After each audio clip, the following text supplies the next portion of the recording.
Hello there, and welcome to Encore Prelude, where you first hear the talk and then you go and experience the music. Today I do the intro in English because my guest is Mat Maurer from the Australian thrash metal band Mortal Sin, who's playing Encore on the 18th of August, together with their fellow Australian band Hidden Intent, which they toured with before, at least in Australia I know. And on the same night, we also have the Stockholm band Man Machine Industry, which I've also had a chat with, which will be released as a separate episode. So I'm talking to Matt from his house in Australia about, everything that happened from the early days up until now. The reason they are out on tour at the moment is because to celebrate the 40th year of their first album that came out in 1986. And it's been going really well for them. It's kind of taken off in a way that they didn't expect, which is great. And now they're coming to Encore to play, and it's the first time ever in Stockholm. Apparently they've been to Gothenburg a couple of times, but never up here. So this is the first, so don't miss it. And without any further ado, I'm now taking you to Mat Maurer of Mortal Sin.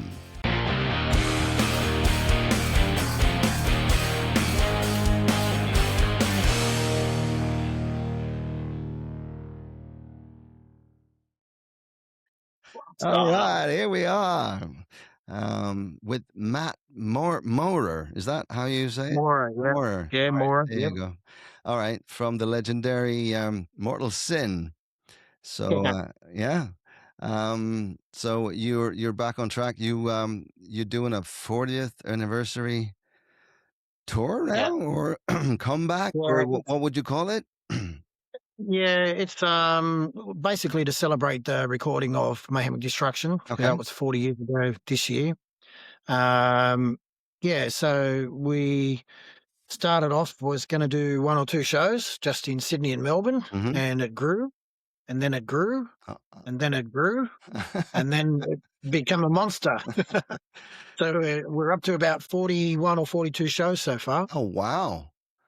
Yeah, that's incredible. That's pretty impressive. All right, cool. Yeah, so that was 86, right? Mayhem and Destruction. It came out. Yeah, and you did pretty much. It was mostly 87. We recorded it in 86. We got the album like the middle of December in that year, so we put it down as 87 as the release date, but 86 when we recorded it. Okay. Yeah. All right. I've listened to some of the stuff that you've done, and you kind of went in there supposed to do a demo or whatever it was, and then you kind of it was like we had we had 8 songs, and we were just like, well, let's go and record them to see what they sound like, because you play them in a rehearsal studio, and you think they sound all right, but it's not really until you record them that you get to understand the songs themselves and how good they sound, or whether they sound shit or whatever. So we went in, and we actually picked a really good studio, EMI Studios in Sydney, which was probably one of the better studios in Sydney, but we didn't know. That was the one right in the middle of Sydney, so we just picked it. Yeah, and we went in, and while we were doing it, the guy who was like the house mixer, he said, "Man, these are really good. Why don't you just release an album?" And we're like, "What? What do you mean? We just want to hear the songs." He said, "Nah, man, you got to release this as an album." I was like, "Okay, all right. Well, if you say so." So after that, we went through the yellow pages, because back then there was no internet or nothing like that. Looked for someone who made records, and we found one close by, and so it was a big process for us, but we sent the record around to whatever places we could find, some record shops and stuff like that. And we happened to send one to Shade's records shop in London, which, if anyone sort of knows of Metal Forces magazine, that was probably one of the biggest shops in London. So we just thought, what the hell, we'll just send them an album, see what happens. And lo and behold, they received the album and put it straight on, because they saw that we were from Australia, and it's like, oh, wow, thrash band from Australia, okay. And they put it on, and one of the A&R guys from Phonogram Records just happened to walk into the shop just as they were playing it, Oh, like, really? "Hey, bro, yeah, how's that for right place, right time?" And he knew the guys in the shop, so he went up to him and he said, Is this the new Metallica album?" And they said, No, no, no, this is a band from Australia. And he's like, "What? Give me that, give me that." Wow. And within 2 weeks, we were getting a phone call because, lo and behold, we put my phone number on the back of the album, which Oh, was my house number. your Yeah, personal number. well, it was a house number, like, Okay. like not, no mobiles back Oh, then, but no, no, no, no, no. Yeah. yeah, so I get this phone call. Guy says, "Oh, hello, my name's Dave Thorne from Phonogram Records in London." And we're like, "Oh, okay, yeah, yeah. What can we do for you?" He said, "Oh, we heard your record the other day, and we want to sign you guys." We're like, "Fuck off, you idiot! Is this a prank?" We thought it was a prank, but Okay. yeah. So he phoned us a couple of times and convinced us, and Okay. yeah, we become label mates with Metallica, didn't No, we? yeah. And Yeah, yeah, yeah, yeah. I'm gonna ask you about that later on as well. But I mean, the yeah. first one is why did you choose thrash as a genre for your band? Where did that come from? What's your influences, Well, etc.? And for me, we started. I was in a Judas Priest cover band before okay, Mortal Sin, and I met up with Wayne and Keith. They were in a band called Wizard, and they were playing kind of very Iron Maiden kind of style music. But it was around 83, 84, and then because it took some time for Australia to get records from overseas, and it was about that time that everyone started getting Kill 'Em All mm-hmm, and from Metallica. And yeah, once we'd heard that, I was like, "Get fucked! This is man, this is what I want to fucking play." okay, And so we decided to not do Wizard with the Iron Maiden stuff, and mm-hmm, Keith, Wayne, and myself, we took off from that band and we said, let's create heavy a heavy band, and okay, play this kind of style of music. okay, So yeah, that's kind of how we got into playing the thrash. okay, But before that as well, I used to buy mixed albums, like mm-hmm, lots of different bands on it, mm-hmm. and I bought one. I can't remember what it was. Not Metal Massacre, but it was something else, and it had "Accept Fast as a Shark" on it. Oh yeah, yeah, yeah, And it was the first time I'd heard double kicks, and I'm yeah, like, "Fucking what is this shit? This yeah, is fucking awesome!" yeah. And And so, yeah, that was kind of what got me into wanting, something. Uh, back then we kind of called it extreme, but mm. these days No, I it's know. nowhere Well, near extreme. I remember that was Yeah, 83 or whatever. I remember hearing it yeah, first time as extreme well. We were full. like, Yeah, "What the yeah, hell?"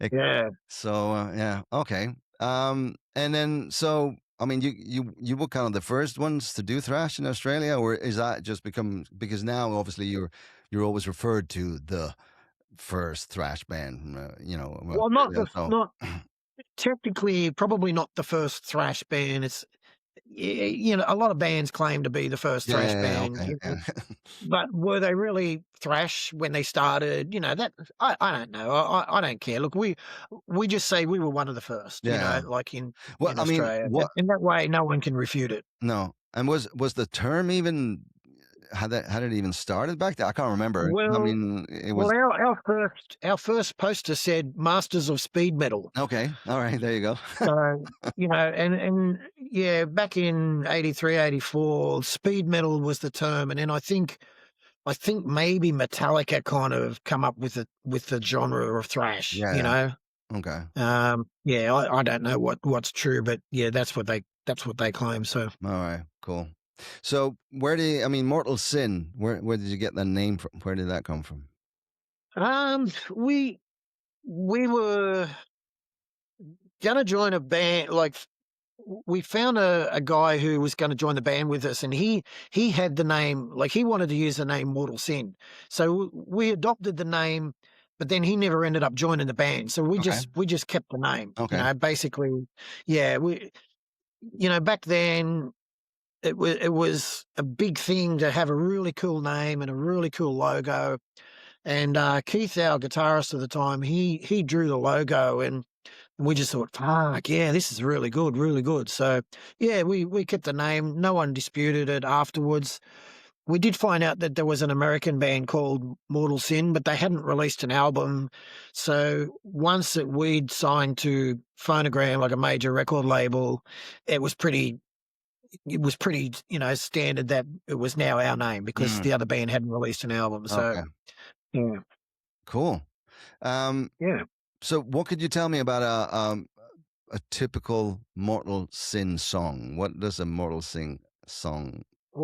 I mean, I Oh, know thrash is um, always all these. There's multiple riffs stacked on each other, and all of those things. yeah. So, but I what's call it progressive pop thrash. progressive pop thrash? There you go. Okay. Yeah, because we can get technical, we Hmm. can get Oh, for progressive, sure. Yeah. and I take a lot of I say pop, but it's more creator, Hmm. with the choruses. It's just that repetition in the Yeah. choruses. Yeah. Hmm. That's why I call it pop, because Okay. pop music just repeats Yeah, choruses that's over and true. over. But I use it in our songs because I want them to be memorable. I want a person to be walking away from a song singing the song, singing the chorus or whatever. So, yes, it's simple, but it's catchy. So long as it's catchy and that, I think it's a good thing even for thrash metal. I Yeah. think it works. Yeah.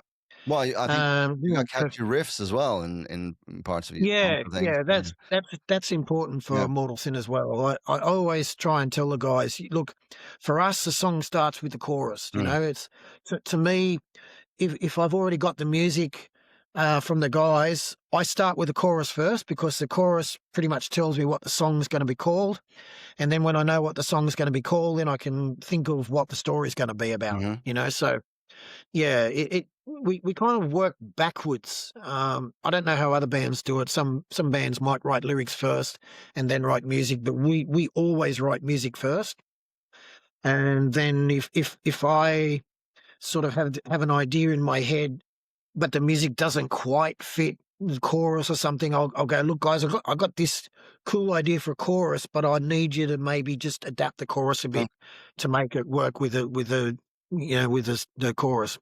So yeah, Is that how you that's what work? I They bring in the riffs, and then you yeah, sit there and whatever always. you come up with Yeah, and so on. Okay. yeah. I'll sit with a song for as long as I need to feel what is the music telling me, what's the color of the song, what's the vibe, Mhm. and I need to study what it's telling me, Okay. and most of the time it'll put an image in my head. It'll just sort of, I think of it as a movie, not necessarily just as Wow. lyrics.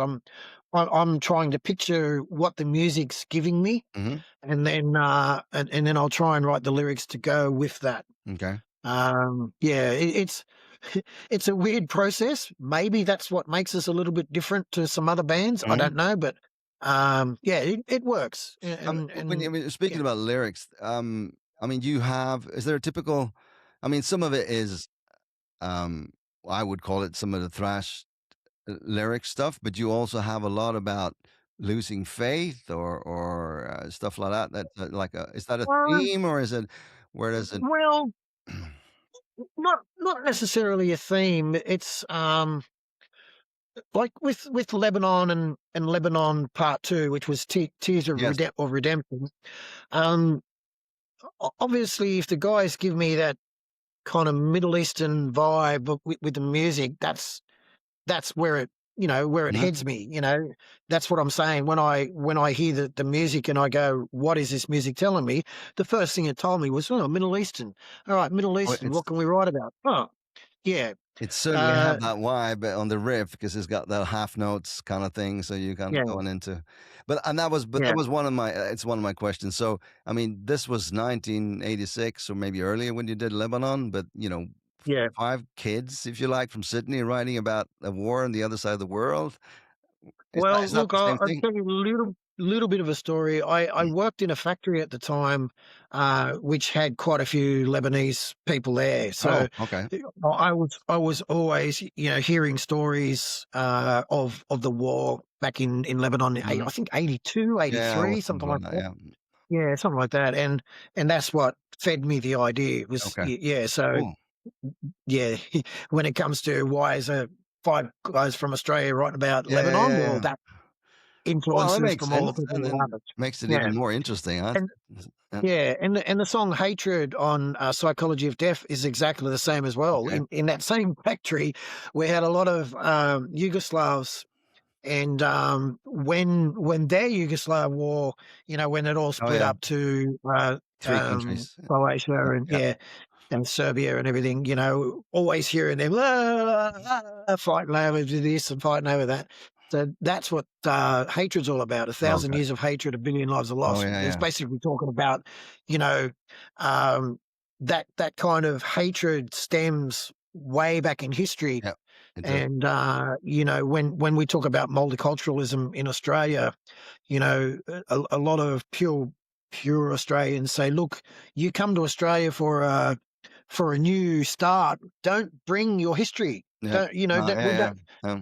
you know what I mean? Yeah, Like it's a thing that's even today in Australia. There might be another song in that, yeah, whereas it's becoming a very big political issue at the moment. Is the immigration same around the world? England, yeah, all those countries are starting to think about their borders and what sort of people we're gonna yeah. who are we gonna let into the country? Well, it's the same That in sort of it's same thing. in Sweden. I mean, it's Yeah. I think it's everywhere, so yeah, Mm. I also so you kind of answered that question because the Tears of Redemption is like a follow-up, I understood, and Yeah. so where but Yeah. So here's a redemption. Because we wrote Lebanon back in 1986, and then when we reformed Mortal Sin in 2004, and we were starting to record in 2006, I said to the guys, we need some kind of link to the past. When there's been a big gap, Mhm, let's write a song that will link us to the past and but still be kind of new. And I said, why don't we write a Lebanon Part Two? And they're like, okay, all right. And one of the guys, Nathan, had something which had that Middle Eastern kind of vibe, mhm, I said, mate, that is perfect. That's okay, that's good. So the story carries on 20 years later. So the deaths that happened in the First World War, well, what I'm saying in the second song in Tears of Redemption is it's now a 20-year-old kid who's he obviously he's now 20 years old. He's questioning his faith because he says, well, look, if there's a God, why were all my family killed? mhm, yeah, yeah, So he renounces his faith, and he doesn't want to be a Muslim anymore. He just doesn't believe in religion anymore. okay. So that's kind of that was really good. And now we're thinking another 20 years later, do we write Lebanon 3? Well, It's something that's in the back of my mind. I don't okay, know whether the other guys will agree to it, but we'll see what happens. so that's okay, so well, then I think you've already told me where you get ideas from or lyrics, is it's that kind of stuff every day or news or Yeah, mostly okay, from TV, news, yeah. newspapers. Yeah, it's whatever you're pretty much surrounded by, isn't it? I have true, especially today, right? It's Yeah. What's true today was true plenty of 20 years crazy ago things and to true write about. 100 years ago. Yeah. Yeah, indeed. Um, Another one on the early one, or on the, and this is actually coming back to the live one. You on "Am I Immortal" on the live album from Oslo, I am immortal. actually. Yeah, I yeah. just have a question. I know you can hear the bass intro there, and then it sounds like something went wrong, and then you started again. Is that what happened? And Oh, no, Andy used to fake. Yeah, okay, that was part of what he used to do. okay, He'd start playing, yeah, and go, "Oops," yeah, just for fun. okay. Yeah. Because I thought, oh, why? Yeah, he did that a lot. He doesn't do it now, but he used to do that quite a lot. Okay, because I was like, okay, and then it's like, okay, and why keep it in there? But I get it now. Okay, all right. Oh. So Going back to touring then. So you toured, kind of kicked it off with Metallica '89, right? Um, Not necessarily kicked it off, but yeah, no, but that was your, yeah, that's what lifted us up a yeah, bit. Yeah, yeah. It changed your career basically, right? Or yeah, pretty much. okay, Yeah, we'll signing with Phonogram Records, a major record deal. That's what started it. But yeah, being label mates with Metallica, when they announced that Metallica was coming to Australia, I rang the guy from Phonogram in London. I said, "We're getting that, aren't we? We are the support band because you're not going to tell us what we aren't." yeah. And he goes, "Oh well, no, no, no, no, no." And I'm like, "No, mate, listen, we have to be that band." And yeah, he stirred us up for a bit, couple of weeks. I think it took us maybe 3 months. Okay. And yeah, it was like, mate, you have to give us that show. Yeah, Uh, and then when he told us we got it, we're like, oh my god, we're going to play with Metallica, uh, which uh, is pretty cool because even today, not too many bands get to play with Metallica. no, You know. it's true. That's true. Yeah. And back in those days, I guess that's like an iconic tour for you as well, or you know, Well, I tell you a quick story. When we played the show in Melbourne, just before we went on, the crowd was chanting "Mortal Sin, Mortal Sin, oh wow. Mortal Sin," and I had to quickly run to the toilet, a bit of nervous pee and that sort of thing. And one of their crew was in the toilet, and he goes, "Who the fuck are these guys?" And I said, we are Mortal Sin." Okay. And he goes, "Oh my God." They never had it before. Okay. Any Oh support really? band get that kind of crowd shit. Like the roof was lifted off, mate. They couldn't believe. And Lars was sitting behind our drum kit going, "Go, go, go, go." So yeah, it was pretty cool, man. It's probably Awesome. one of the best experiences we ever had. Yeah, I can imagine. Right. Well, and then after that, you kind of, I mean, that was a bit of a breakthrough, I guess, right? So, Yeah. and you've been to Europe, supporting Yeah, other big, I think, Testament. Testament, and yeah, Yeah, yeah, yeah. and Yeah, that was pretty cool. But it's pretty much what ended up splitting the band up though oh, really? for the first Well, time. Yeah, coming back. I do have a question on that because you left a couple of times, right? Yeah. Yeah. Do you want to? Is there Uh, something that you want to talk about, or is it just look, bygones? yeah, we'll leave it in the past. Okay. We All right. we've That's cool. Yeah, Yeah. when we did this reformation, I pretty much had to go up to Andy and say, "Look, man, we've had a bit of a history, but we need to fix it. Okay. What do we need to do to fix it?" And it took me a little while to gain get his trust. Hmm. Not from me, but I needed to trust him. Okay. Uh, and I realized after probably a couple of months that he'd changed a fair bit. Obviously we're both in our 60s now, Yeah. so Yeah. Yeah. Mhm. you yeah, you've got to sit there and realize, well, shit, stuff he did in the past. We need to be a little bit more relaxed about it. We need to be a little bit more probably on the same page. So we work together really well. And because with the rest of the band, we would probably consider ourselves the least talented, if you know what I mean. So we had to work really hard to lift our game. So and I realized that he worked probably the hardest. Hmm. Because back in the day he was quite lazy with the songs. You could look across at him and he's just stroking the E string, not Okay. not even playing the notes and stuff. But now he plays every single note. He learns them to death. And I even said to him probably 2 months ago. I said, "Mate, you know what? You now are the bass player that we wanted you to be back Back then." then. All right. And he goes, "Oh, yeah, cool, awesome, thanks, man," Yeah. because he really has put the hard yards in, Yeah. you know? Yeah, that's awesome. I mean, Yeah, but and it's kind of like that for a lot of these bands are getting old as well. They sound great these days, they're because they yeah, put in the effort. And back in those, yeah, we were because I played also way back then, and you were more yeah, occupied by being cool or doing your thing or swinging your instrument around your head yeah. or things like that. So, but I yeah, I think it's big. I think it's because you've got a lot more riding on it now. Hmm. You know, it's we couldn't do a comeback and just do it half-assed. We Mm. we No, had to be sure. spot on. You know, our first show had to nail it because if we come back and had a shit show, we fucked up songs or whatever, people would just go, yeah, Mm. yeah, Bortle thing, Yeah. yeah, so what? Okay. Yeah. But we come back and we played that first show and we smashed it. Oh, Like it cool. was unbelievable. We had probably the biggest crowd. We had bigger crowds than Arch Spear. We had bigger crowds than a Bath who was playing on it. Um, Oh, and people were coming up to us after and going, "Fucking hell, man, you guys are yeah. amazing!"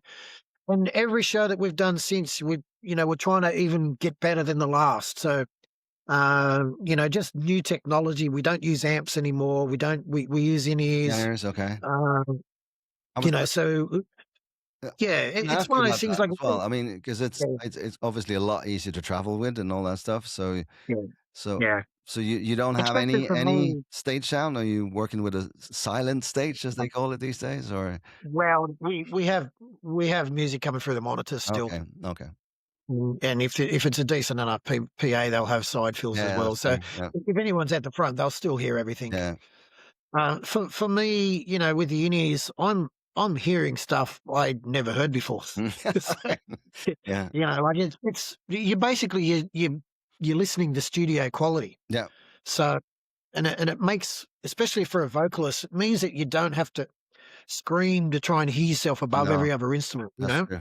So it's protecting my voice, and it's like everyone's just been saying, man, your voice is still top of Mhm. the game, and I'm like, well, what did you expect? What, just because you get old, you don't have your voice Yeah, anymore? yeah, yeah. Like, but yeah, people are commenting a lot about Well, our playing it's easier and to that. Yeah, keep the pitch, obviously, and all of that stuff, but I yeah. mean, sometimes I feel like you lose the connection to the crowd a bit because when, you finish a song and then you don't, because obviously your ears are plugged, but, how do you feel about that? Or do you? Well, we've got a crowd mic Ah, and a alright. channel for Okay. crowd. Okay. Yeah, yeah, you can still hear them. Okay. Even you don't have to hear them. You just see their Yeah, faces, well, that's mate. true. That's also Or true. their hands in the air, that sort of thing. You Yeah. you don't need to hear them. Okay, cool. Um, I heard one of the interviews that you said you don't drink. You were surrounded by people that did. Is there a Yeah. reason behind that, or something that you want to talk about, or? Well, look, my wife was sick. She passed away last year from a Oh, disease, yeah. which was a muscle wasting disease. Sorry to hear And that. when she first got the disease, like I never owned a car. Okay. Like I only got my license when I was 50, and that Okay. was when she first got the disease.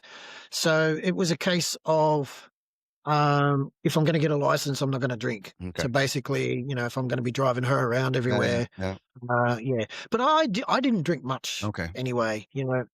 I think one year someone bought me a 6-pack for Christmas. It was still there for the next year. I Really? Oh, okay. I just don't get a kick out of getting drunk, All right. basically. Cool. All right. Do you have any when you go on stage? Do you have any like pre-rituals within the band before you hit the stage, or are you? Not really. Yeah, okay. Yeah. The other guys obviously do warm-ups Hmm. to get their fingers going, and George does some stuff on the drums, but I don't. Okay. I don't. The only thing with me is I've got to be careful not to be in the crowd and talking, Mm. talking, talking, talking, Okay. talking, talking for 3 hours, because that's going to be detrimental. Yeah. So it's you know I don't like sitting in the dressing room for Mhm. 3 hours, but yeah, I obviously I have to protect my voice, because Yeah. when you're in a room that's loud and you're shouting to hear everybody, and that's not good. So I Mm. don't Oh, technically do any vocal warm ups. I okay. just go bang straight into it, Okay. and no sort of superstitions or anything like that. Yeah. I don't get nervous. I don't Not at think any of all. the boys Not at get all. Not nervous. even. Not even for the first Nah, festival I gig show you took. people. No, I show people the video of us playing at Wacken in front of 60, 70,000 people. They go, "Whoa, don't you get nervous?" I go, "No, No? Cool. I'd be more nervous singing in front of 2 people than I would be That's only true. 20,000." Yeah, it You know? becomes an ocean after a while, but, yeah, Mm. no, I guess, and if you know the songs, well enough, Yeah. then, you go up and do it. Um, Well, you get older, you forget some things sometimes. like what lyrics, or is it, Oh, yeah, yeah, sometimes you like, you're in the middle of a song 'cause you're enjoying being on stage and you're enjoying the interactions with the crowd. Sometimes you lose where you are. It's like, "Shit, what are we up to?" I might end up singing the 3rd verse instead of the 2nd verse or something like that. I'm like, "Ah, shit," you know? But, yeah, lately I've been getting better at that because I'm trying to focus more on what I'm doing and mhm. still enjoying myself and still enjoying the interactions with the crowd, but trying to remain focused on what we're up to as well. Um, yeah, yeah, it's a problem if you get something wrong because, the crowd might be singing it and they know all the They know words the and they're songs. going, "Hey, hang on a minute, did he just fuck up there?" Yeah, so, Well, it's yeah. also a bit charming to be, honestly, when And you now there's a couple of times too where, like, I wear my hair out on stage and the set list is on the ground, so when I look down, the hair goes down, I can't see the set list, and sometimes I've announced the wrong song or something like that, or I've forgotten the song, and the guys are getting ready to play one song, and I go, "Oh, this song's called Lebanon," and they're all looking at me going, No, it's "What?" not? Yeah, and I go, "Oh, shit." Oh, that's cool. No, I was gonna It ask you. happens. Come on, it happens to the best of us. Yes, yes, yes, clearly. So I was just gonna ask you if you have any crazy live incidents that you want to share, now in the Oh, last tour, or, no, this one's been pretty good. We had we've had a couple of shows where we played to a sold out show in Sydney, and they had the punter barriers too close to the stage, so there was only like a gap of maybe 2 feet. So when people were diving over the crowd and getting thrown over the barriers, they were getting thrown down like to nothing, mm, and we're like, "Gee, guys, please, please, please be careful. There's not enough room up here." mm, That sort of thing. But yeah, no, it's been really good. It's great to see, like it really feels like you've gone back in time to 1986, 1987. Because yeah, even though everyone in the crowd's a lot more older, it's like they don't care. They feel like they're in 1987. yeah, So okay. they're going really hard. It's a really good feeling. That's awesome.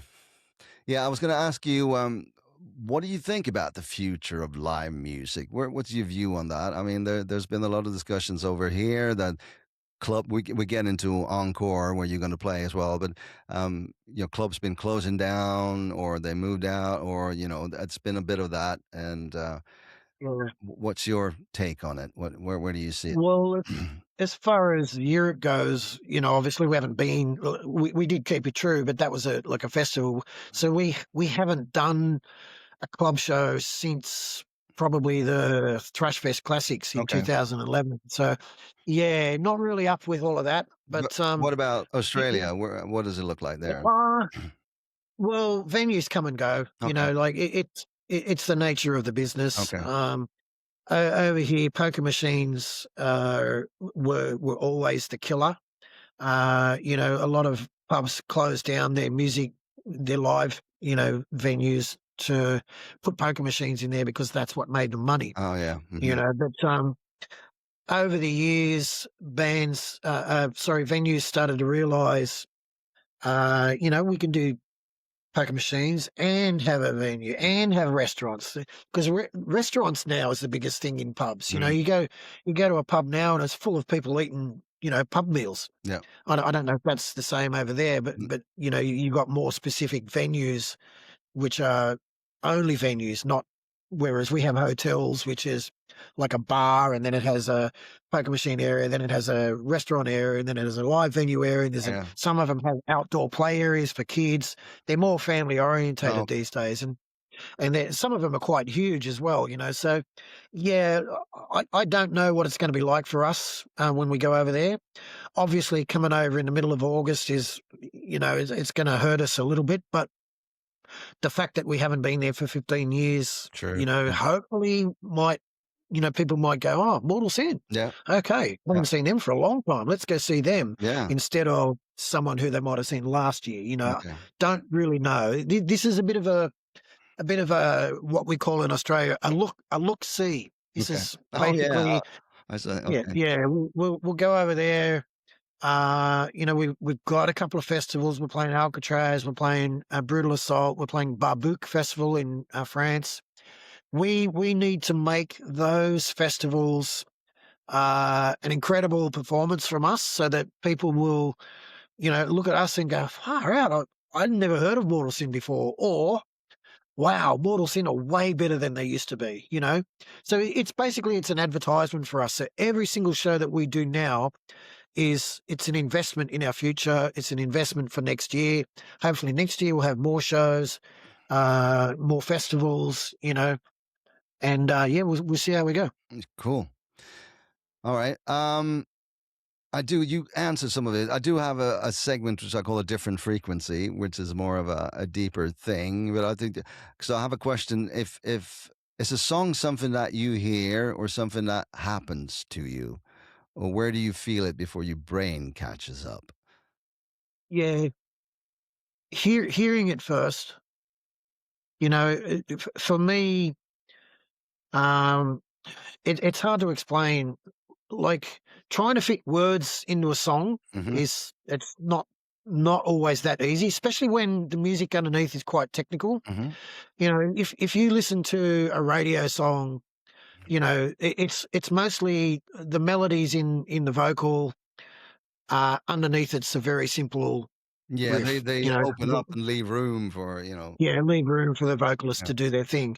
For us, it's a little more intricate than that. The guitarists are wanting to show off their bits. Everyone's wanting to show off their musicality. So it kind of, I won't say it makes it hard for me, but it kind of closes a few doors. So yeah, it's one of those things where I'll start off just trying to think of a melody. Mhm. What, how can I sing this rather than writing any words? I'll go, how can I sing it? Okay. Got it. So I might just go, na, na, na, na, na, na, na, na, na, na, na, na, na. So I just do that, and then if I can come up with a decent melody, then you got to come up with the words. And Yeah, you go, yeah, yeah. oh, well, what words fit into Yeah, this? yeah. How can I? So I'll start writing simple words. Like um, some of the words for when we wrote "Dead Men Walking" um, were so simple. When I look back at it now, I go, oh my god, that turned from that into that. Yeah. Wow, Mm. yeah. So it's just a matter of trying to Is it find the right phrasings, trying to find the right um, the right words, the right phrasings, the right melodies. Everything needs to fit to the music without taking away from the music and without clashing with the Yeah, music. So indeed. yeah, it's a task, and I really do find it difficult. Um, So it but evolves over as well? So you start off yeah, something and then it kind of, it yeah, takes a while. yeah, Right. definitely. Yeah. Yeah, yeah, definitely evolves. What I do is I'll put a song in my ears on repeat, even if it's just a verse or Mhm. or a chorus, and I'll go walking, and I'll walk at the pace of the song, Mhm. and then that way I'll get the rhythm in my head, Mhm. and yeah, because I'm repeating it. Sometimes you might listen to it 30, 40 times, and suddenly words just pop there. Yeah, it's a weird. It's probably different for every singer. Yeah. Everyone who writes a lyric it probably has their own little processes, but Yeah. that works for me.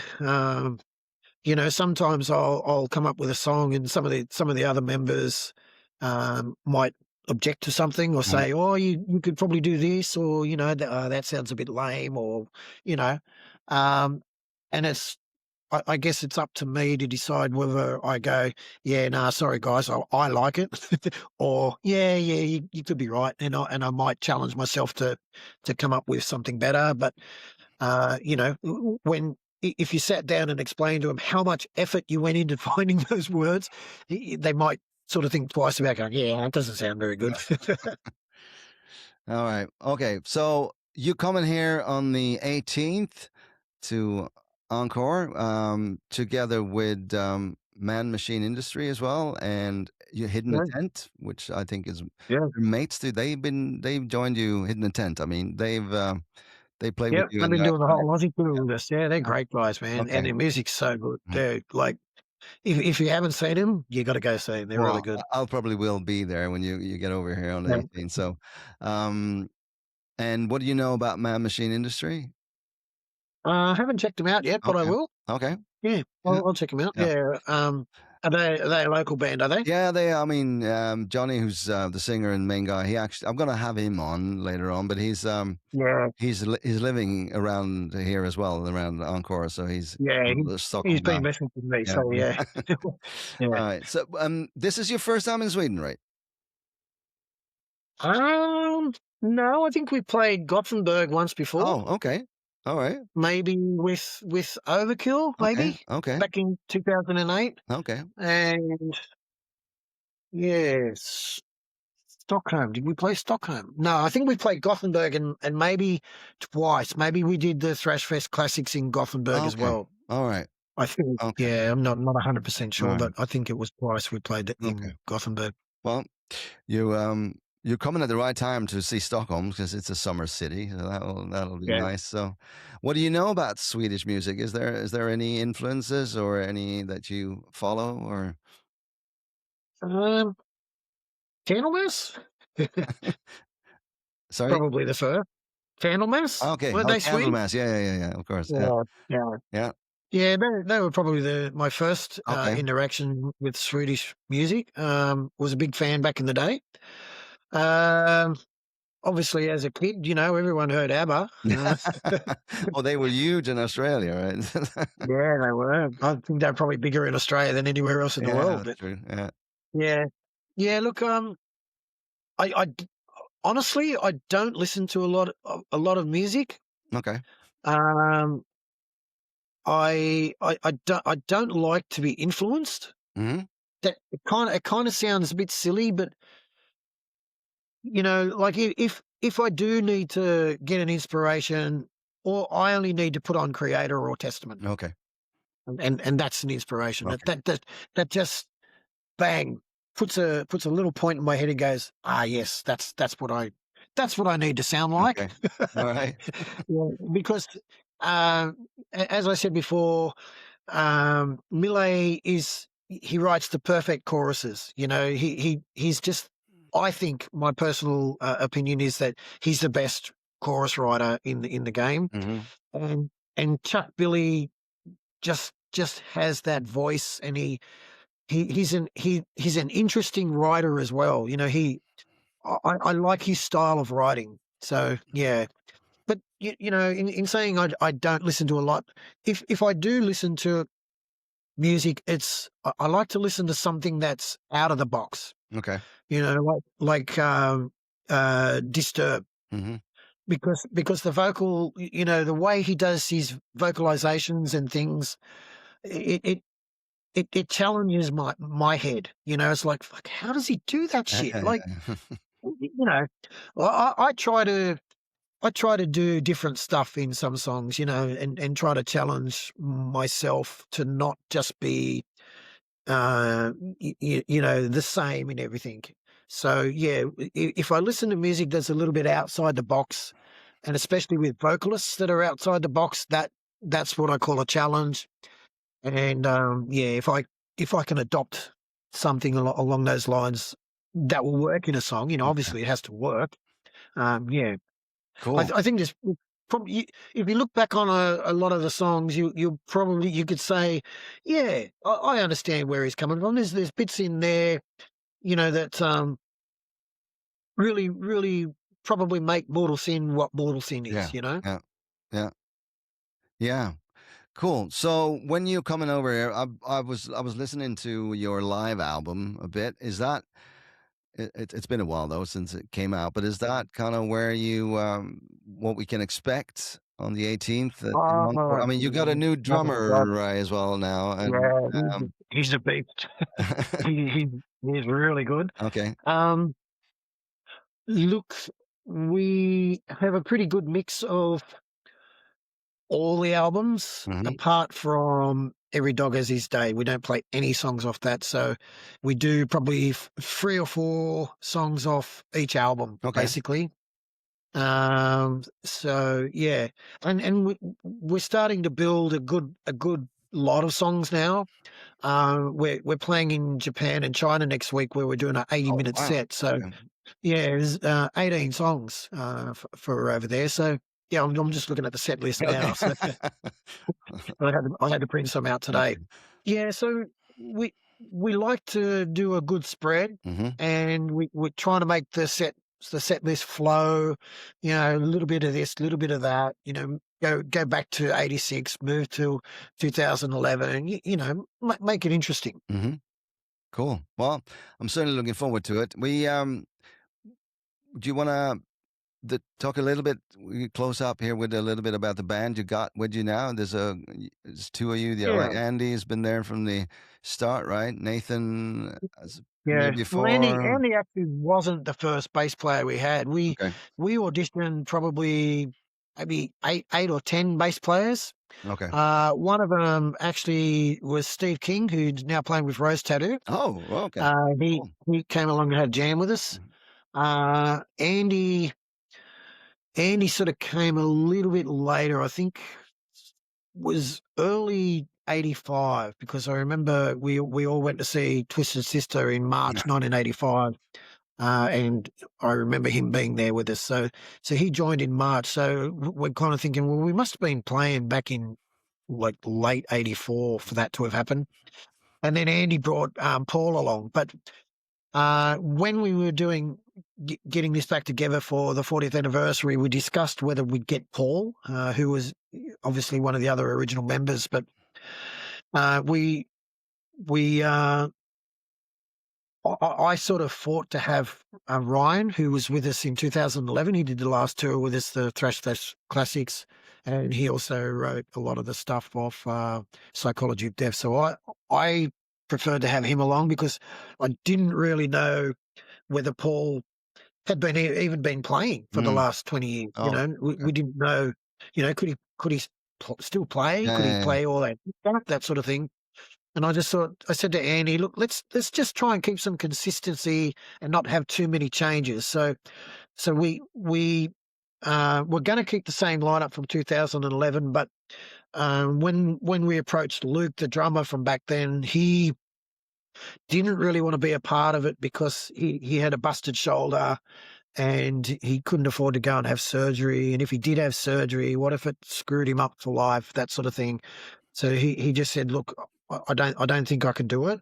So you know, we made sure that he was okay with us getting a new drummer, Hmm. and he said, "Yeah, yeah, yeah, go for it, man." So yeah, so we got George Della Nicholas, who he plays in 2 other bands in Sydney, one called Livewire, Yeah. and a kind of a more kind of death band called Bastardizer. Yeah, so I approached him. He was my first choice, and when I showed the rest of the band some videos, they said, "Oh wow, yeah, he's a beast. He'd fit in really well." So what George brings to the table is a mix of our first drummer Wayne and Luke, our last drummer. So he's like a cross of both of them. Oh, He has cool. the technicality, but he has like Wayne was a real power hitter, whereas Luke was more technical. So George is a combination of the Oh, both. awesome. So yeah, we really struck some gold there with George, and Nathan and Ryan were from the last lineup. So yeah, they've been around for Ryan Nathan's been with us since 2005. So Okay. he's 20 odd years now. Yeah, yeah, yeah. Okay. One of the longest serving members. Yeah, so it's a good lineup. Got some young guys, two over 60s, me and Andy, and George, I think he's only just turned 30 or Oh, something. I'm not really? sure. Oh, Yeah, wow. something like that. But Uh, yeah, Well, then you so go. good to have a bit of the enthusiasm of the young guys. You Yeah, know, yeah, yeah, really good. yeah. Indeed. Well, and you got a lot of energy behind you, which is important, Yes, of course. You get yeah. that stuff. So, all right, cool. Um, Well, I think we sum it up right there. I'm really looking forward to it. I'm going to be down at the club, which is around the Yep. corner from where I live, so I'll definitely come down and check you out, guys out. And super nice to talk to you. And I Yeah, man, you too. wish you the best Looking of luck. forward to it. Yeah, Yeah. yeah. Yeah. All right. Thank you, Matt. Cool, man.